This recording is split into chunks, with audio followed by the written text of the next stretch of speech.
This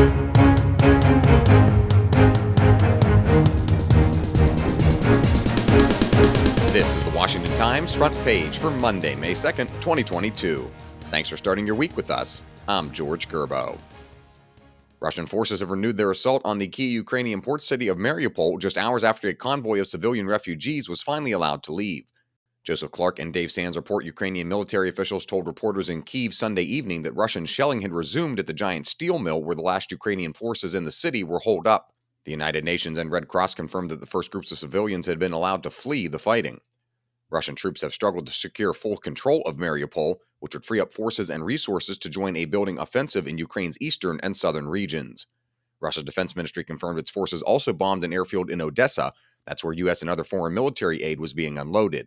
Russian forces also destroyed 2 Ukrainian missile defense systems and damaged warehouses that were storing ammunition and fuel.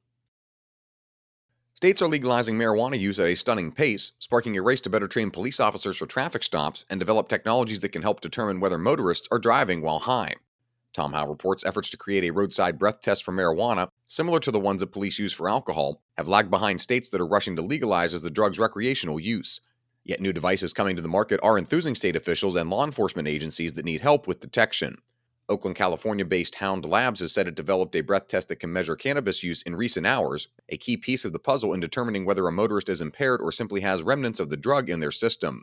Cannabix Technologies of Vancouver, British Columbia, and Vox Biomedical of Massachusetts are also key players in the race to develop a reliable breath test.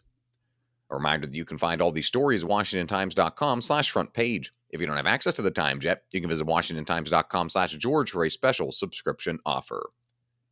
Presumptive Georgia Democratic gubernatorial nominee Stacey Abrams is campaigning across the Peach State, condemning Republican Governor Brian Kemp for signing bills expanding gun rights and curbing access for transgender athletes.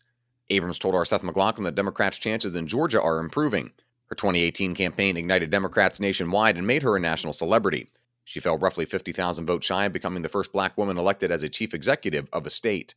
Abrams served in the Georgia House of Representatives from 2007 to 2017 and was minority leader for 6 of those years. Her supporters say she's been a leader and has inspired Democrats across the state. They also say she deserves credit for Democrat successes in the 2020 national races and are hopeful that she can keep up the momentum.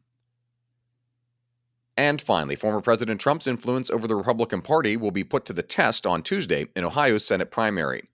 A last-minute endorsement from Trump of hillbilly elegy author J.D. Vance has propelled him closer to the polling lead, according to Real Clear Politics' average of polls. Susan Ferricchio reports Vance had been stalled in the race behind former state treasurer Josh Mandel. Other contenders include Ohio State Senator Matt Dolan, businessman Mike Gibbons, and former Ohio Republican Party chairwoman Jane Timken, who averaged 13.5%, 11.5%, and 7% of support in the polls, respectively. Find all of today's front page stories at WashingtonTimes.com/front page or on the Washington Times app, and find us on any major podcast platform. Just search Washington Times in your favorite podcast app.